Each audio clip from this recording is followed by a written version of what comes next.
안녕하세요 여러분, 헤어리입니다. 제가 마이크를 새로 구매를 했다고 했잖아요. 그래서 이런 마이크를 사용한 그런 콘텐츠를 하나 해보고 싶다는 생각을 했어요. 그래서 이름하여 저상버스 디자인 하기!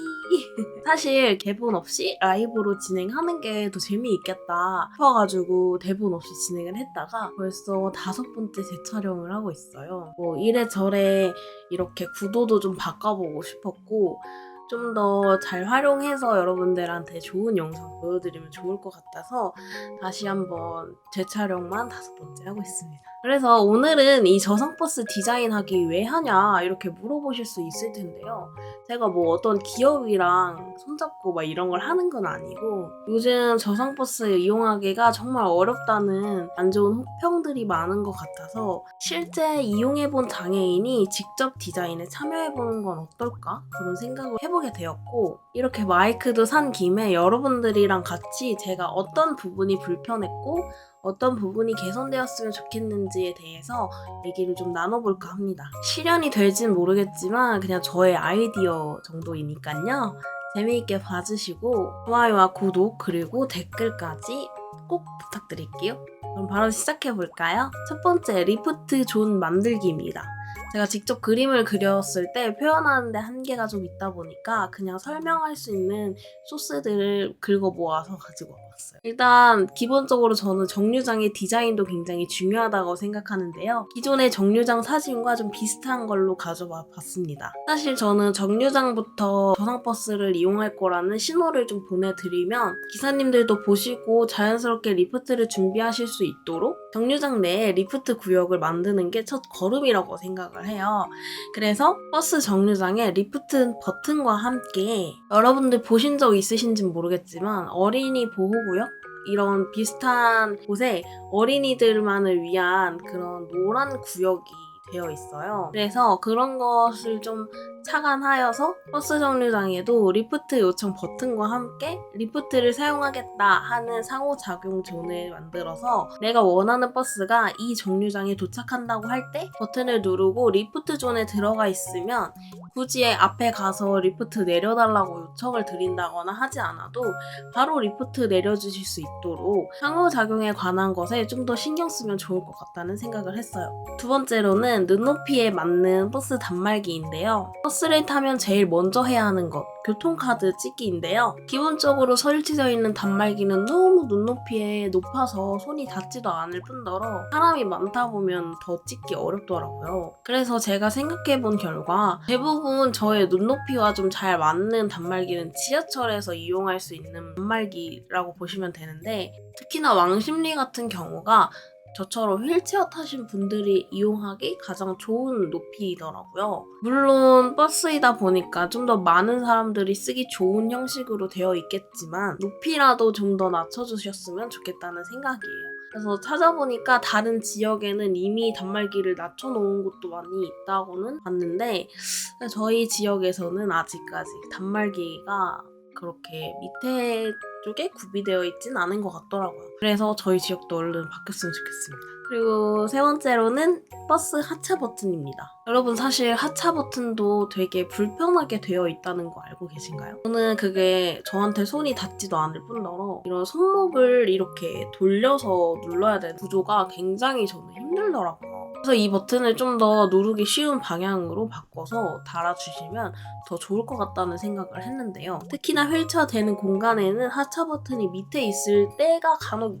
있던 것 같아요. 제 기억상으로는. 근데 그것도 벽에 붙어 있다 보니까 저희가 손목을 돌려서 이쪽이 벽이라면 이쪽으로 이렇게 눌러서 해야 되는데 저같이 옷을 조금이라도 두껍게 입거나 이러면은 움직이는 것 자체에 조금 무리가 있어요. 팔을 많이 움직이는 것에 대해서 팔을 이렇게 뻗어서 해야 되는 것들이 조금 불편하더라고요. 그래서 가능하다면 옆으로 이렇게 누르는 것이 아니라 여기 앞쪽에 봉에 하차 버튼이 있어서 이렇게 그냥 누르기만 하면 되는 그런 구조면 좀 더 좋을 것 같다고는 생각을 합니다. 다음 네 번째로는 사실 저희 저상버스의 꽃이라고 생각되는 리프트입니다. 저희 지역 저상버스 이게 너무 문제라서 99%는 이것 때문에 안 탄다고 보시면 됩니다. 여러분이 제 모든 영상을 보셨을지는 모르겠지만 제 예전 영상에서 보시면 리프트가 안 나오는 장면이 있어요. 이게 진짜로 이게 리프트가 나오다가 안 나오는 경우도 있고 탔는데 타다가 뒷바퀴가 떨어진다거나 이런 사고도 있어봤었다 보니까 굉장히 리프트에 대한 공포심이 엄청나요. 그래서 제가 자료들을 쭉 찾아보다가 2018년 영상이지만 독일의 저상버스 문화가 있는 그런 영상을 봤는데 일반적으로는 버스가 모두 낮게 되어 있어서 이제 시각장애인부터 지체장애인 그리고 유모차 등 되게 타기 좋게 되어 있더라고요. 또한 시민분들도 당연히 장애인분들이 타는 것을 도와드리고 그리고 기다리는 게 그들만의 자연스러운 문화로 보였는데 진짜 보기 좋더라고요. 물론 국가적인 문화 차이가 있을 수 있겠지만 한번 꼭 가서 경험은 해보고 싶다? 그런 생각을 갖게 되었습니다. 그래서 제가 탔던 저상버스는 이런 식으로 쭉 나와서 딱 분 형식으로 되어 있는데 이게 쭉 나오다가 턱이 있으면 걸려버려서 나오지 않고 멈춰버리거나 아니면 다시 들어가요. 그러면서 결국에 시간이 너무 지체가 많이 돼서 저 또한 따가운 눈총을 받아본 적이 있었기 때문에 안 좋은 기억으로 자리를 잡게 되더라고요. 그래서 이 부분을 수동적으로라도 발판을 펼 수 있게 만든다거나 그래서 이 리프트는 확실히 조치를 취하는 것이 더 맞다고 생각을 하고요. 특히나 타는 데 있어서 위험성이 너무나도 많기 때문에 이런 부분들에 있어서 그런 보완점을 확실히 할 수 있는 그런 리프트가 되기를 원해요. 그래서 제 개인적인 생각으로는 아까 말씀드렸듯이 수동으로 리프트를 펼 수 있게 만든다거나 아니면 지금 제가 보여드렸던 영상처럼 아래에서 나와서 위에 턱에 딱 붙이는 경사로가 아닌 아예 애초에 위에서 나와서 툭 떨구면 사실 다른 턱에 걸릴 일이 없다 보니 그냥 그런 식으로 만드는 것도 더 좋지 않았을까. 확실한 전문가 분들이 붙으셔서 이런 보완점은 확실히 해두고 그러고 운행을 해야 되지 않나라는 생각을 하고 있습니다. 그 다음부터는 사실 지금으로서도 현재 진행형으로 진행되고 있을 법한 것들이긴 한데 그리고 이거는 버스 디자인이 아닌 그냥 기본적인 버스 시스템에 대해서 말씀을 드리는 건데요. 다음으로는 버스 기사님들의 의무 교육입니다. 현재 장애인 저상버스 관련해서 기사님들께서 확실하게 교육을 받고 계신지는 모르겠지만 저상버스 관련해서는 엄격한 의무 교육이 필요하다고 봅니다. 제 경험으로는 리프트를 조작할 줄 모른다 막 이렇게 얘기하시는 분들도 계셨고 하겠다고 말씀을 드려도 다음 거 타고 가라 이렇게 얘기하시는 분들도 계셨기 때문에 더욱 이게 민감한 부분이라고 생각을 해요. 저희 같은 분들이 이동하기 굉장히 어렵지만 용기 내서 타려고 한 저상버스를 기사님조차도 그렇게 굴욕적인 답변을 받거나 그러면 그 뒤로는 더더욱 이용하기가 싫어지더라고요. 실제로 저도 지금 저상버스를 제대로 이용하지 못하고 있고요. 때문에 저상버스 관련해서는 장애인들이 겁먹지 않고 정말 자연스럽게 이용할 수 있도록 꾸준한 의무 교육 그리고 기사님들도 저상버스를 몰 경우에 어느 정도의 뭔가 혜택 같은 걸 심어주셔서 저상버스를 운영하는 것이 뭔가 안 좋은 페널티 같다고 생각하시는 게 아니라 서로 존중이 가능하고 배려하기 기분 좋은 그런 시스템을 도입하는 것이 더 좋을 것 같다고 생각을 해요. 다음으로는 분기마다 버스 점검이 필수였으면 좋겠습니다. 여전히 버스 리프트가 잘 작동이 되지 않는 경우가 많아요.